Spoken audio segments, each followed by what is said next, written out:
عياط يا اخويا. ربنا يكون معاك ويحفظك لحد ابدا، ويبارك فيك ويرعاك. ويقول لك ما تخافش، ربنا بيحبك، وربنا راضي عن عملك، ربنا مقدر تعبك، ولو ما شفتش نتائج ما تتهزش، ما تقلقش، مش ممكن كل التعب ده هيكون منسي ابدا. ما تخافش يا حبيب ابوك، انا معاك، هكون معاك دايما، مش هسيبك، منين ما تعوزني هتلاقيني معاك دايما.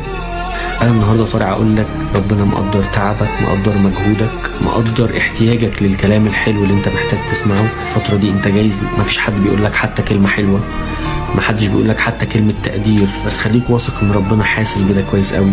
تعبك ربنا مش هيضيعه، ربنا عارف ده كويس، ربنا مقدر ده كويس. رسالة من ربنا أنا بقدمها لك، بقول لك تشدد وتشجع.